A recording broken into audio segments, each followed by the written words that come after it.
So in this instructional video, I want to go over what the lesson plan looks like.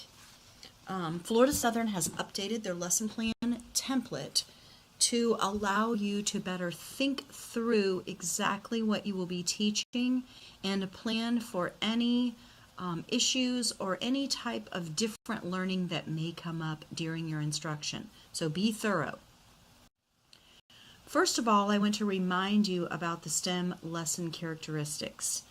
Remember that your lesson needs to focus on real-world issues and problems, that it needs to be guided by the engineering process, that students need to have hands-on and open-ended exploration, that they need to work in teams, that you apply math and science standards, and that you can allow for multiple right answers, and that students, when they retry things, that they realize that that is a necessary part of learning, not that they failed.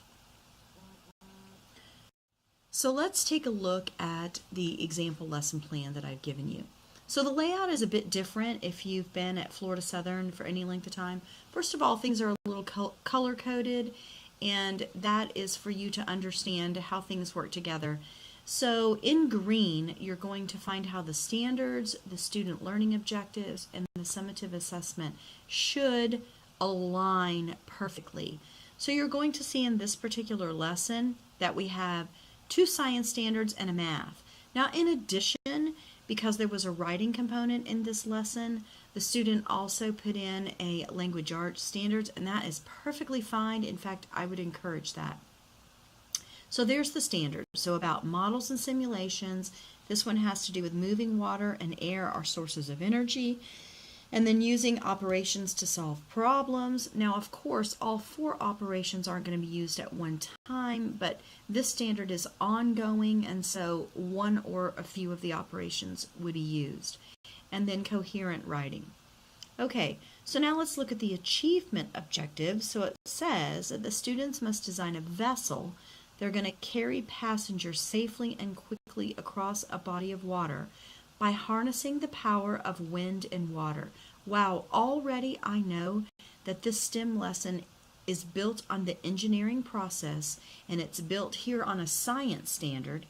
By the end of the lesson, the students will be able to demonstrate understanding of the effects of the wind and water energy by building a boat that can be moved through both wind energy and water energy. The students will then create a presentation about their boat, describing how the boat was propelled through both forms of energy, and they have to show 80% mastery on the presentation using a rubric. Now, I don't see math through that, but that's okay. I should see math as I go on through. The basic elements of STEM are covered in this student learning objective. Notice that it's in everyday language, whereas the standards on the left are in Florida Department of Education language. The learning objectives are in everyday language. So now let's take a look at the summative assessment. So the students are going to be asked to create a presentation of their findings using technology. I like that because we're putting that through as part of STEM. They will present their findings from the building challenge. They will tie their findings to scientific knowledge as well as the information learned throughout the entire unit. The report should illustrate background knowledge of the wind and water energy, steps that were used during planning for the building, constructing the boat, results from testing the boat, a report of the potential errors, and then the conclusion of their results. So it looks like the students are doing this presentation individually, and I would assume that there's a rubric at the bottom of the lesson plan, and I'm going to tell you right now that there is. So I still haven't seen the math, so I should start to see the math as I go through the lesson. I'm assuming that the STEM standard that's emphasized is science, and math is kind of a secondary standard in this way, in the writing. All right, so let's go on. So now you're going to see in the lesson plan that there are some possible misconceptions. That the students may not pick up on waves as a source of energy, so the teacher has already planned what she's going to do. As I walk around during the brainstorming time, I will listen for the level of understanding and provide scenarios about waves moving items at the beach. That's a wonderful way to do that. I didn't point this out before, but if you look on the left of the lesson plan, Everything that must be included is in bold, and then in gray is kind of like how you do this. Here are some ideas and ways to do this. So that will help. So then you have your ESOL strategies. Now you're going to get those from the ESOL strategies paper, and the lesson plan template is also found on the introduction page in the portal. Make sure that you don't put too many ESOL strategies and that they are specific to the lesson. Now, one thing that the student did not do here, if you'll notice in yellow, it says please list stages coded in the description given. I would count off a little bit for the stages not being there. So make sure the stages of the ELL students. Now for you, since it's hypothetical, you're going to be able to make them up. So you've got stages 1 through 5. You can also learn about those in the information given on the sheet in the introduction page in the portal. Lastly on this page is the materials, technology, equipment, any e-learning, so you can see all of the materials that the student need. There's a lot, but she has listed them all. All right, let's move on. Next is the vocabulary. So necessary for the students to understand the lesson. So it's not just generic vocabulary, but it's things they're going to be learning. Be sure to give those words and meanings because you as a teacher need to go over those meanings in your mind. Now, teaching strategies basically is just as you look back and think, okay, what am I going to do here? I'm going to use whole group. I'm going to use small group. The student's going to use some graphic organizers, diagrams, individual work, and think, pair, share. So there's lots of things, and it's just a list here so that you can actually see that you are varying your teaching strategies. We can't just do one thing during an entire lesson. The next part is also in a new place for our lesson plan and in a new layout, and that's differentiated instruction or meeting the needs of all learners. So you are not using this in a class like in an internship or field studies right now, but if you were, you would list the names of the students there. You do need to decide, however, whether this is content, process, or product that you are differentiating for the student. Remember, content is what they're actually learning. Process is how they are learning it, and product is how they will demonstrate their learning. So you've got to think through as you go through your lesson. Now, as students are writing lesson plans, they don't always know how they're going to differentiate instruction right off the bat. So you may have to come back to this section later as you begin to fill in the other sections of the lesson plan. Oh, here's where the stages are mentioned. ELL students, both level 4, very good, will be given instructions on the activity in their native language. I'm going to assume those are going to be printed unless the student speaks their native language. During the independent writing activity, the students will be provided a framed paragraph to provide support in writing the letter. That's a great idea. They will also be provided with vocabulary, pictures, and definitions. A framed paragraph is some of the paragraph is already written and the students are just filling in the blanks. That's great support for our ELL students. And that's just changing the process. We're not changing anything they're learning or the product they're giving us. Students with difficulties, a lot of the same things are given there because many times our students with difficulties also have language issues, not with another language that they teach, but just in comprehension. So some of that may be the same. Our advanced students, however, are differentiated with product. That's interesting. Advanced students will be able to purchase, that must be where the math comes in, more parts and will be challenged to create a boat that carries 30 people and can travel twice the distance. All right, so I'm seeing that those are pretty well done. So let's move on.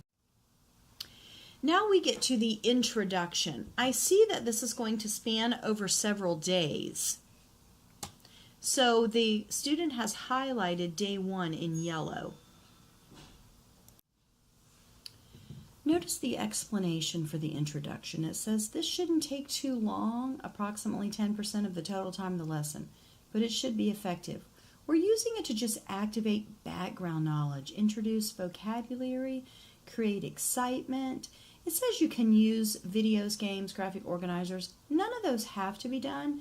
This particular student just is going to project a picture of a group of people stuck on an island, but she's creating a scenario. They suddenly become engineers, that's the students, to create a boat in which 20 passengers can safely travel from the island to the mainland with no environmental impact. So this is going to be their final project, and then the students are going to brainstorm. So that is basically their introduction. Now, within the introduction, we need to have some higher order questions. So your higher order questions are going to come from Bloom's, and you can see that there's a link there if you need to have some instruction in that Bloom's taxonomy if you haven't had it. But your questions need to be above the comprehension or understanding level and appropriately worded for the grade level. Okay? So don't give me knowledge or comprehension level or remembering or understanding level. Those are all the same. But it needs to be above that because the two bottom levels are not higher order. So let's look at these questions. So we're going to analyze first. So she's going to ask the students to infer, that's a good word, some ways that we can create, generate, or use energy that is already in the environment. So she's asking the students to come up with wind and water on their own. And then an evaluation question, discuss with your shoulder partner ways in which the environment is not harmed by wind and water energy. So that may take some prompting, but that is, again, a pretty good question. Then we move on to the instruction section. Now, this part is different. Now I want you to go back up and pull the standards that you're addressing in this particular section. So notice the two standards that she has there. Describe how moving water and air sources, and here's her math standard.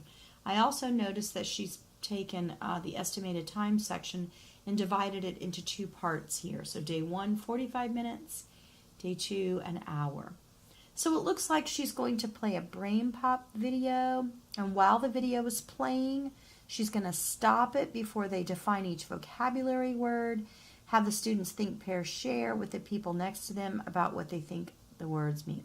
I think that's a great idea. I don't think you should ever play a video and not stop it and just teach with it. Don't let a video do your teaching for you, but always stop and do teaching with it.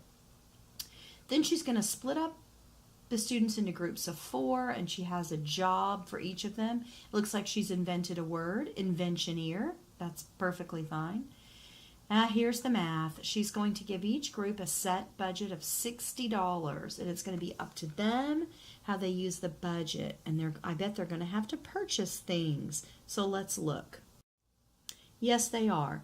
They're going to purchase items to build their boat, apparently. So there's the pricing guide, and they're going to have to do some simple addition and subtraction, it looks like.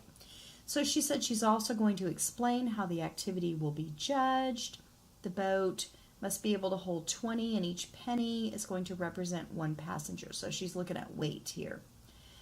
For each additional passenger, the students will get extra points. All right, and then we have traveling by wind and water. So all that information is on day 1. Now on day 2, the groups will begin brainstorming. They're going to have about 30 minutes to brainstorm and come up with a blueprint for their boat, a list of needed materials, as well as labels on their blueprint with explanations of how the boat will use wind and water energy. And then after that, I guess the final 30 minutes, the store will open and the students may begin to purchase the items needed for their boats and begin construction. She also will have a testing pool that's open at all times during the construction period for the children to use. This is that trial and error, hands-on, and when it doesn't work, you go back and you fix it. It's reframing failure as a learning process. Just because your boat doesn't work the first time does not mean that you have failed. All right, so let's continue. So the higher order questions that she's going to ask, I'm sure she's going to be walking around during the brainstorming session. What are some examples of wind energy that we would see and use every day, and why is it important? And then the other questions that are there that you can read on the sample plan. Now, during that, remember, she's got to have a formative assessment. How will you know that your instruction is impacting student learning? So she says that as the video plays, remember that's that brain pop video she's using on day 1, I will pause to ask questions and solicit answers from various students, checking for understanding. As directions are being given, I will ask students to tell a partner what they are expected to do. During the brainstorming activity, I will walk around to each group and listen as they discuss their ideas. I will clarify any misconceptions and answer questions. So we don't know what she's going to do with all this information. It might be a good idea if she tells us how she's keeping track of this information and what kind of questions she's going to be asking with the video. Having a list of questions there might be good. All right, so now we're going down to the guided practice section, and look, now she's incorporating not only one science standard, but both of them, and her math standard again, and she has her time. The students are still working in groups of 4 during the duration. It looks like that's the continuation of day 2. And then construction and testing again on day 3, because it's going to take them a while to get one that actually works with a lot of pennies. So then she goes into day 4. Now yours doesn't have to be this many days. This is just an example. But I have found through teaching STEM myself that it usually takes more than like a 1-hour class period. So you have to be pretty organized in estimating the time that you think the students are going to take in order to learn all this and be able to do the hands-on and trial and error sections. So on day 4, they're going to begin the final test of the boat. She's going to use a fan to generate wind energy, lots of pennies for the testing process, going to create waves in the testing pool to generate water energy, and determine the winning group, discuss why the group was so successful. So here are her questions and the other things that will come in. So she wants the students to analyze and compare their draft to their actual boat construction. Why did you change? That's a great question. And then what parts of the construction would you do differently next time? Again, wonderful questions. She has also planned what she's going to do to know that her instruction is impacting student learning. She's going to walk around, watch students, and listen to their conversations. Here she's going to note their discussions of the use of materials and how they build their boats. It doesn't say what she will note them on. I would like to know that. Is it a notebook that she keeps? I would like to know that. She says she will also pay attention to the trials they make and what changes they make to their boats. Oh, here it is. I will take notes on a chart where all students' names are listed. That's perfect. As I hear misconceptions or see students struggle for a long time, I like that because it's okay for students to struggle for a little bit, but not for a long time. I will offer advice in the form of questions to get the student back on track. I think that's great. You never want to give the answer to the students, but ask questions to get them back on track. Now she has the independent practice, and here is her standard that she hasn't covered yet. Perfect. She thinks it'll take about 45 minutes. So it looks like this is probably on day 5. Following the construction and before the presentation, the students will write a persuasive letter to the mayor of Rock Island and Rockland with a proposal for their boat as a permanent solution. They're going to explain how their boat uses green energy and explain to the mayor why their boat is the most efficient.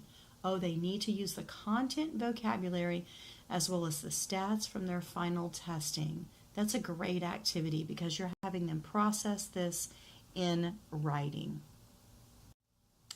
So then we move to the wrap-up of the lesson, and you can see she's wrapping up with the science standards, really because the math and the writing played kind of a second role to these science standards, but that's perfectly fine.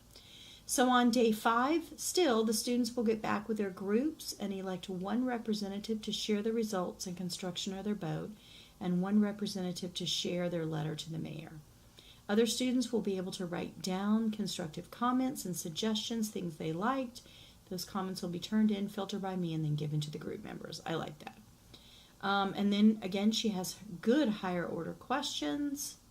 And then her formative assessment, how she's checking how her instruction is impacting student learning. Finally, her summative assessment looks like day 6 and day 7. So day 6, they're going to be creating a presentation of their findings. So here it is. Using form of technology, they're going to present their findings for the building challenge. So it looks like they're creating it on day 6 and day 7. They're going to do their presentations from members of other groups. I like that because if there are 4 people in each group, then each person, you make up a new group with one of each, and everybody gets to present something a little bit different, and they feel like that their work has meaning. And then, of course, the teacher will evaluate that. So let's look at the remediation. What will you do when the students who do not meet the mastery measurement level provided in the objective summary assessment? All right.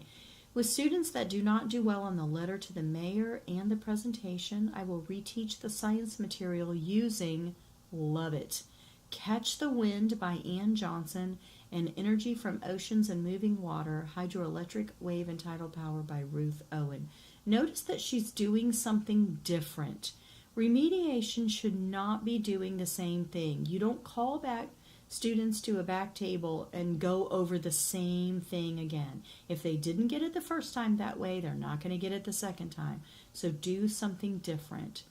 She says we will meet in a small group, read the text together, and I will provide the students with graphic organizers. Looks like there's a typo in there. That's okay. Like a concept map, we will fill it out together, and I will ask students to explain wind and water energy to me. That's a great way to do that.